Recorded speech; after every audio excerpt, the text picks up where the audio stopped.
It's Ritual Control Post Lightning Overdrive.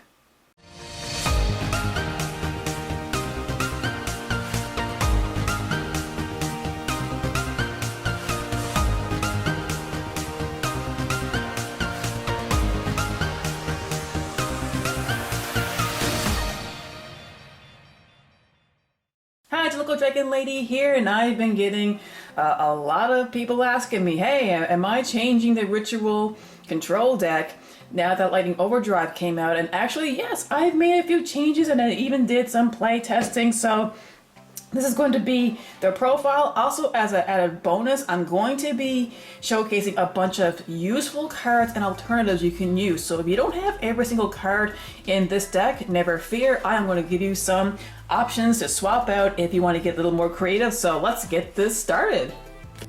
So we're going to start off with the Incantation Engine. A lot of people are talking about Drytrons, and Drytron seems to work better as its own archetype with a few surprises splashed into it, but the Incantation Engine is just far more consistent, and you can use a lot of other ritual monsters with it. As I like to say, basically thanks to the Incantation Engine, it's turned ritual monsters into extra deck monsters that come from your main deck. So for the engine, we're going to have 3 Incantation Chalice Slime as a reveal effect.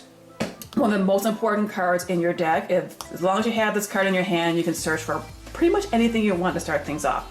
We're going to use 3 Incantation Talismandra. In previous profiles, I tried using 2. The worst thing about having 2, however, is if you have 2 of them in your hand, your options are very limited. This guy reveals and searches out your monster.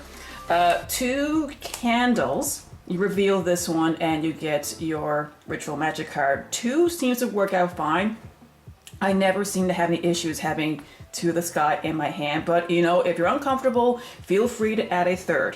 3 Incantation Pencil Plume. You reveal him, and this guy allows you to recover a ritual monster from your grave, because that's going to happen. So if you have a Chalice Slime in your grave and you need to recover it and keep using the engine, use this guy and get him out from your grave. And 3 Incantation Bookstone, reveal him, and he allows you to recover a ritual magic card from your grave. That's going to happen a lot. So like, I find that the Bookstone and Pencil Plume are a little more important, but you really want to have a combination of these cards along with a ritual monster and ritual magic card to get everything kickstarted. So that's your engine right there. Feel free to play around with the ratios. There doesn't seem to be a perfect ratio, but I strive to to come up with one. But yes, definitely play along with that, and see what you can come up with. Okay, on to the ritual monsters. This is where the control aspect comes into, and it's raining heavily outside, so forgive me if you hear some noise. So we're starting off with Aphramorpher Pain, the Imagination Drake Overlord. This is like the best card in the deck aside from the Chalice Slime. This is why that I strive to go first, is because of this card.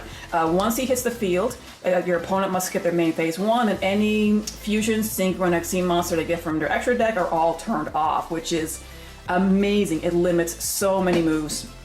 And this is why you can go first with this deck. You search out this card with your Incantation Engine, put them out, and your opponent won't have anything to battle you with, and it's an excellent way to find out what your opponent is playing if you have no idea. Next, the Dear Baroness and the Good Baron, the Peacocks. Okay, so once a Baroness hits the field, you can shuffle up to 3 back row cards into the deck. So that frees up, so you can go for battle. And the Baron does the same thing with monster cards. So you can bounce up to 3 cards back to their hand. Now they're also spirits, so at the end phase, they do return to your hand, and in place you get these.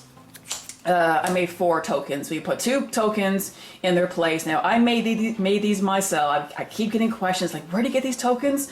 I made these. I use Photoshop. I print them on photo paper. Behind them, I put an actual card.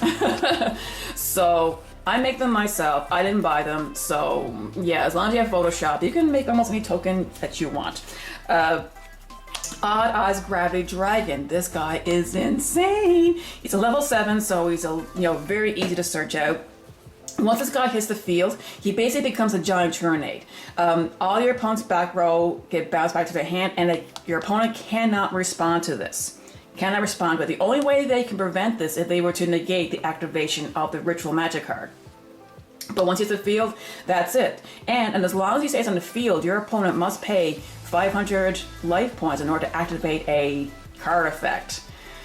So if your opponent is playing a combo heavy deck, this can cause a lot of damage. Blue Eyes Chaos Max Dragon. Yes, it's not a Dragon Lady deck without this guy. Reason why he's here is he's a 4,000 beat stick, and he's still difficult to get over. You can't target him, you cannot destroy him with any card effects. So, plus he does double piercing damage. So if your opponent has anything in defense position, that's gonna be a lot of damage. So yes, in a pinch, if you notice that your opponent's playing something that has a lot of targeting or low power monsters, search for this guy, get him out, and your opponent will struggle to get over him. Savarius, the Ancient and Ascended. This guy has great summoned effects, and it's also a hand trap. So basically, if this guy's on the field, if your opponent were to special summon or normal summon any monster or monsters, you can negate the summoning and you can banish that monster / monsters. Most of the time though, I keep this guy in my hand because if any of your monsters were to get targeted by anything, discard this card. Discard this card and you can protect your monster. That's happened numerous times. Also, it's level 7, so you can get this to your hand pretty easy with search effects. And last but not least, Cyber Angel Penten. You will not be summoning this card, although I have in a pinch, but the whole point of Cyber Angel Penten is to use it as tribute material, because when you do so, it allows you to search your deck for a fairy monster, and I have a few options. So, okay, so that's it for the actual ritual monsters. Okay, for regular monsters, 3 is aboard the Mega Monarch. Yes, this play still exists. It's crazy. Unfortunately, you have to hard draw into this, but when you do, it's practically a win condition. It's easy to summon out because of your incantations. Most likely you'll always have 2 of them on the field. If you tribute summon and one of those monsters is a light, so you like a candle, for example, you use the effect to pop itself, and it's a level 7.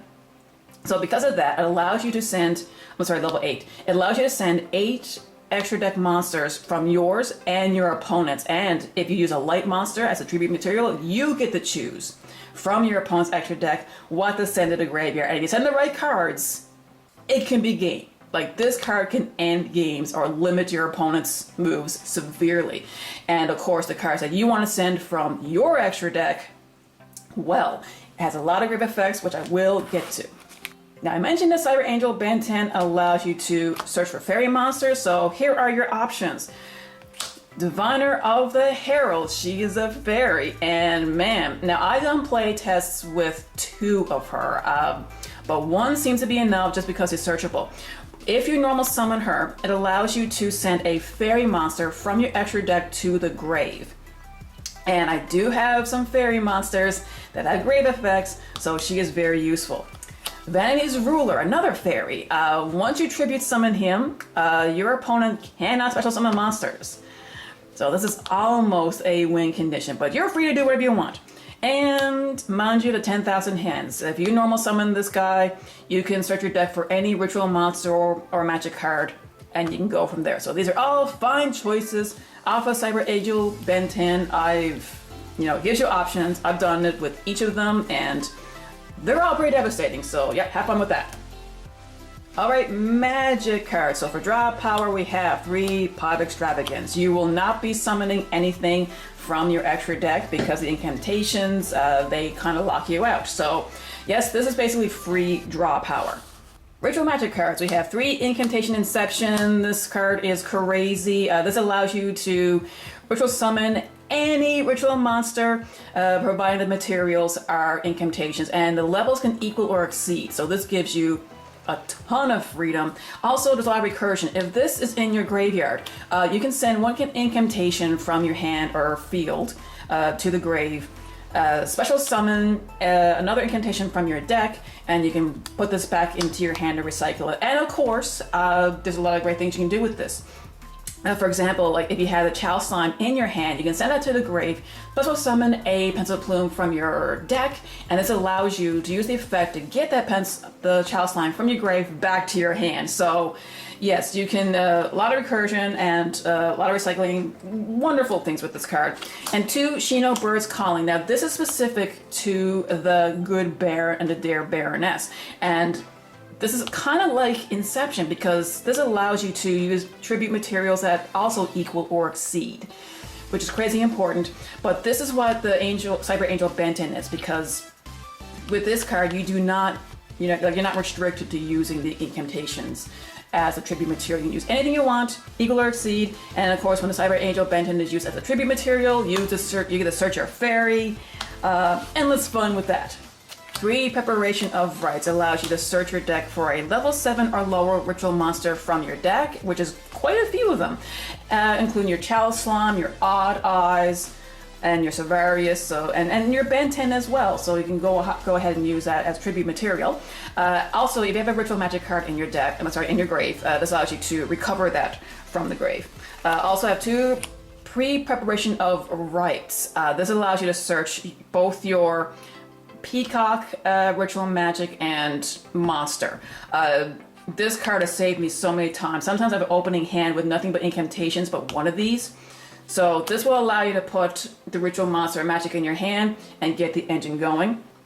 And 1, Book of Lunar Eclipse. If you have room for 2, you can go right ahead. This adds to the control aspect. You discard 1 card and you can target 2 of your opponent's monsters and put them face down to defense position. This is better than the regular Book of Eclipse because your opponent may have 2 key monsters to sync off, fusion, or do whatever. And the best thing about this is you have Chaos Max in your deck. So not only are you going to limit your opponent's plays from going off with any combos, but in your next turn, if you search for your Chaos Max, you do double piercing damage. So this can end the game a lot faster. Alright, time for the extra deck, and most of them are grave effects thanks to Zabor the Mega Monarch here. So earlier I talked about Diviner of the Herald. She allows you to send a fairy extra deck monster to your grave. So here are your options. We have 3 Herald of the Arclight. Once this hits the grave, it allows you to search your deck for a ritual monster or magic card. And we have 3 Elder Entity Entis, also fairy. Once this hits the grave, you can target a card your opponent controls, and you can destroy it. Now for not fairies, we have 3 Wind Pegasus Enixter. This card gets overlooked all the time.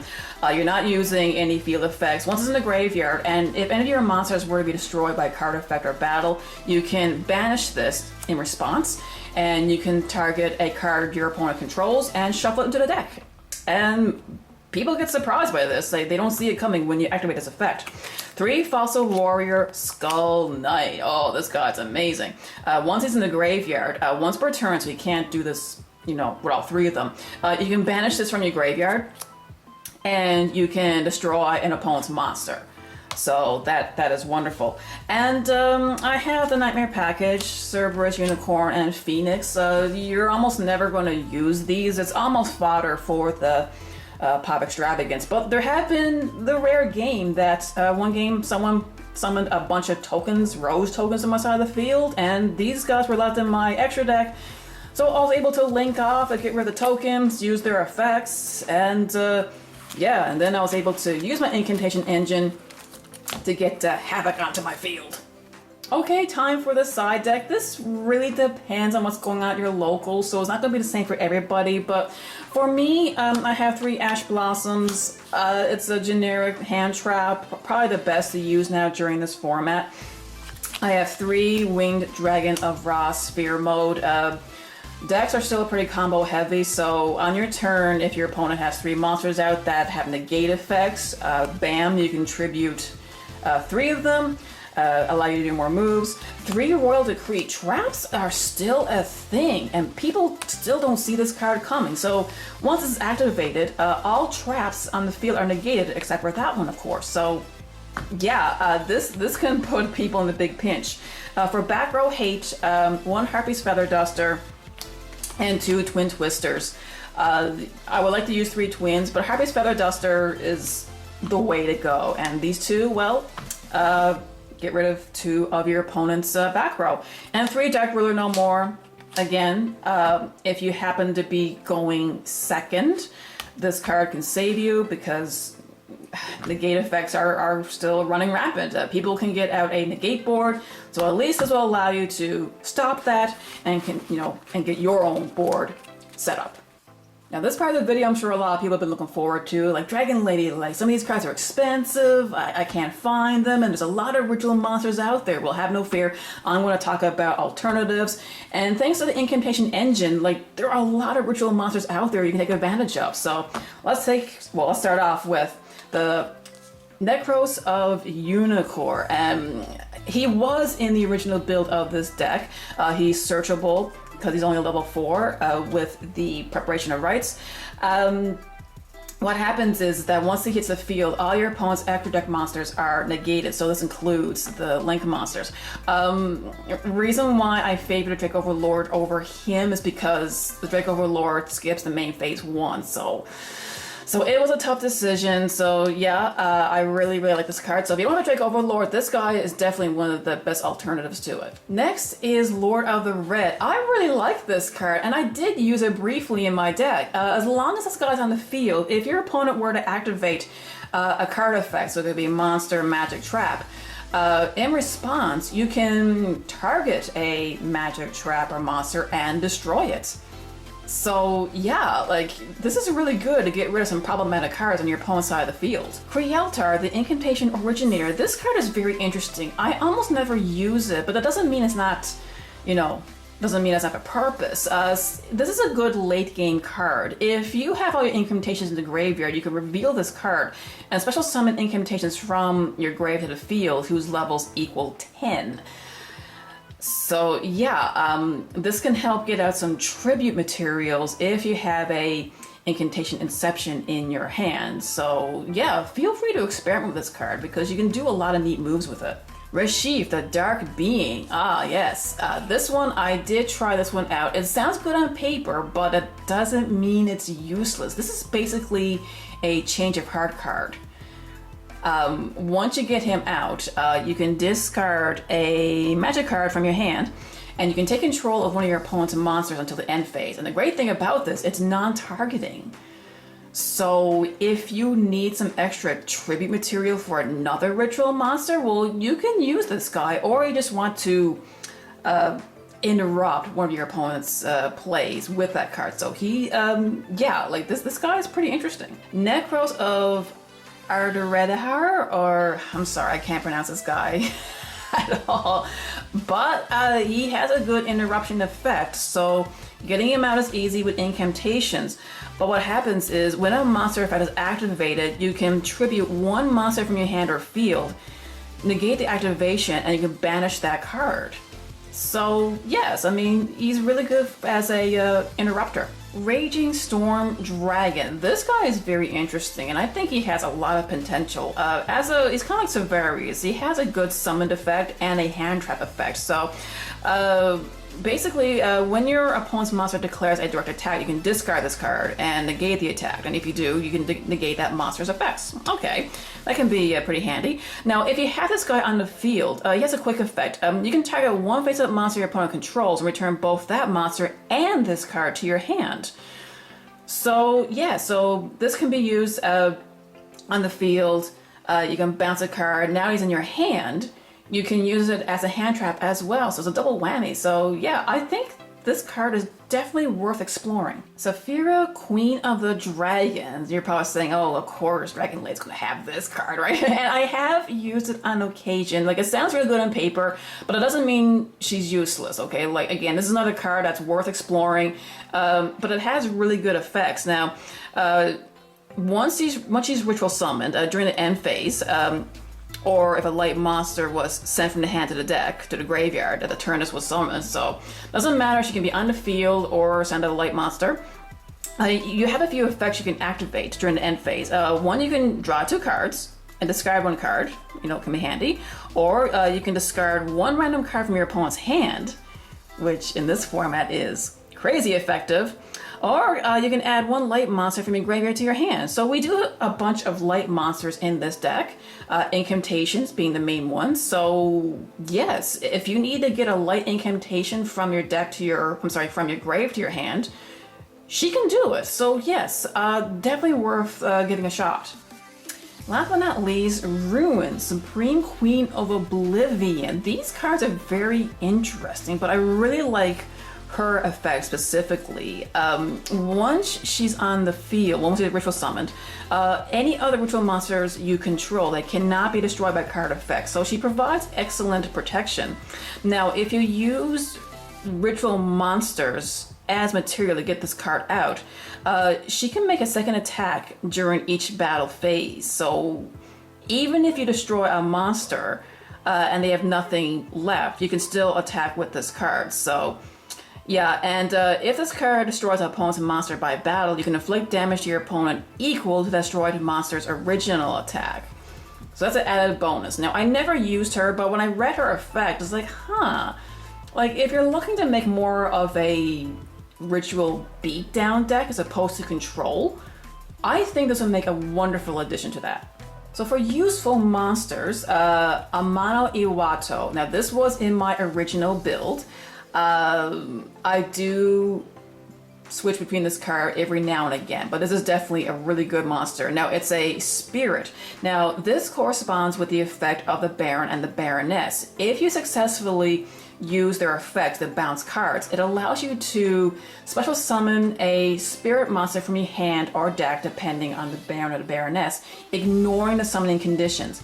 And if you do it that way, because these are spirit monsters, this will not return to your hand as it normally would, which is crazy. Now, as long as Amano Iwatu is on the field, monsters cannot activate their effects except for spirit monsters, and this includes hand traps. So yes, this can end games. The reason why I don't use them all the time, because again, only spirit monsters can activate their effects. So you will be relying on your Peacock cards a lot more. So if you use multiple copies of the Baron and the Baroness, then yes, like I would definitely recommend using these cards. But right now my current build only uses one of each.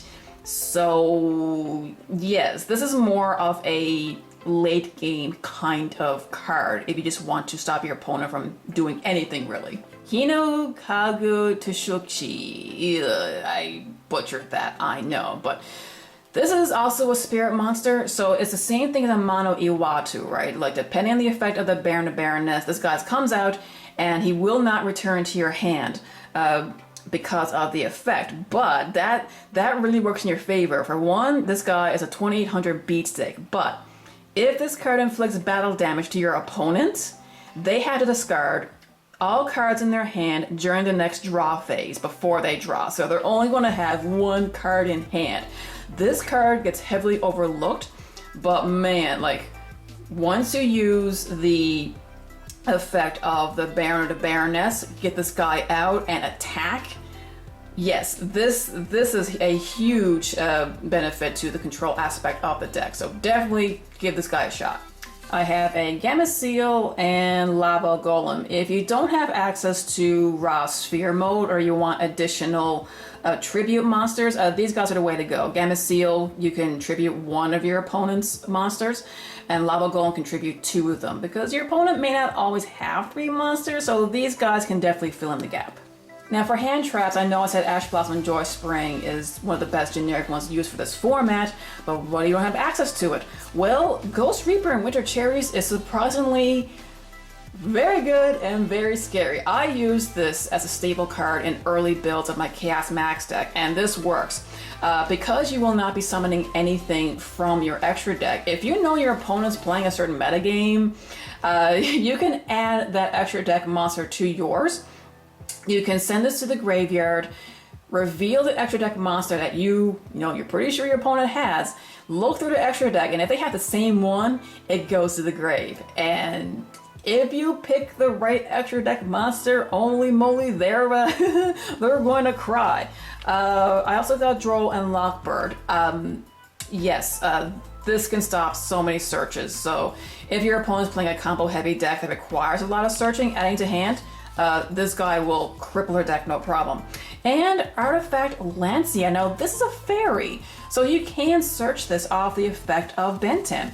And if your opponent were to banish anything from the graveyard, you discard this to the grave, and for the rest of the turn, no one can banish monsters from their grave. And of course, banishing being a huge thing in this format, this guy can also cripple plays. For traps, I have Drytron Meteor Shower. I did use this briefly in my deck, and it is very useful. And even though it says Drytron, like, you do not need to play those cards to use this.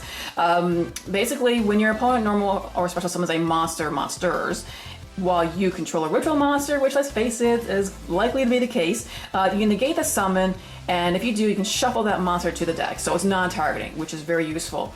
Also, I have Evenly Matched for if you're going second. Yeah, I know people make fun of this card, like, why would you main deck this, but you'd be surprised.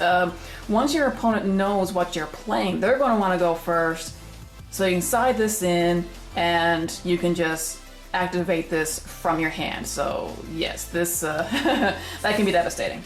Now for magic cards, I have a bunch. We're going to start with the back row hate because there's so many alternatives. So Spiritualism, man, this is one of my favorite back row hate cards.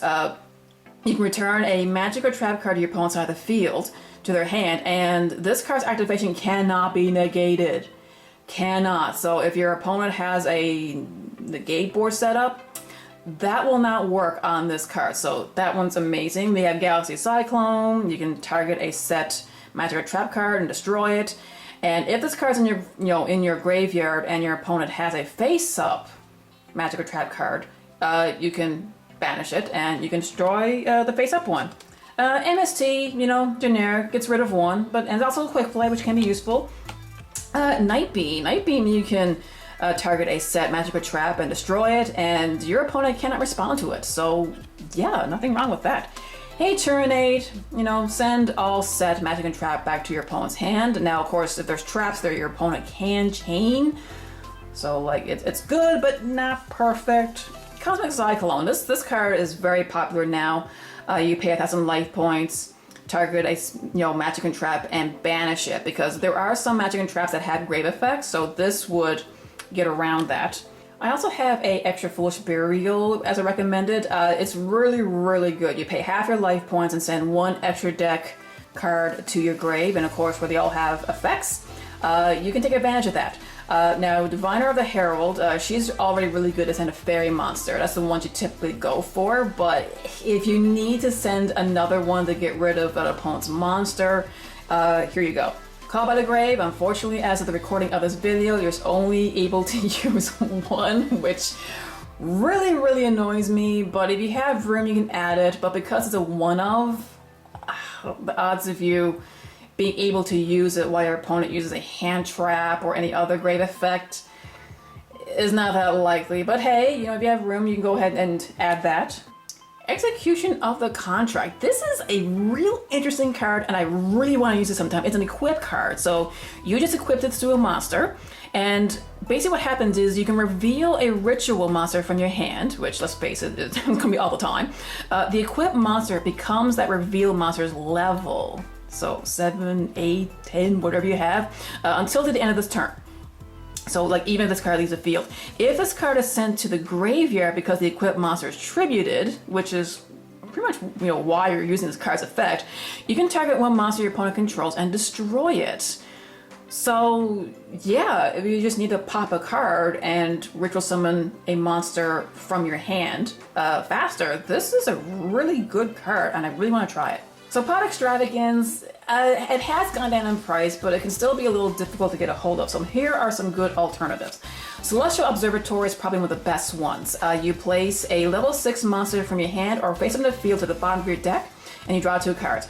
This is really good in correspondence to the Talismandra. It's a level 6 card, and it also allows you to reduce the number of Talismandras in your deck if you want to, because if you put a Talismandra back in your deck, you're basically recycling it and drawing 2 cards.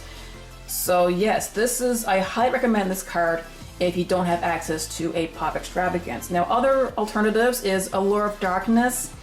You draw 2 cards and then banish 1 dark monster from your hand. So there are dark monsters in this deck. You can use this in a pinch, but Observatory is still the best one. Pot of Avarice. You can use 3 of these now. So this is a real good late game card. Target 5 monsters in your graveyard, shuffle them through the deck, and then draw 2 cards. So if you used up most of your important incantations, this is a way to recycle them, and you still draw 2 cards. So yeah, you can't really go wrong with this guy. And that, my dragons, is my updated Ritual Control deck with alternatives. I hope you enjoy it. If you have any more suggestions of ritual monsters or alternatives to add, let me know in the comments below, because there are a ton of them and I'm pretty sure I missed them. So as always, remember to be a good sport, play the game, not the fame, and see you next time.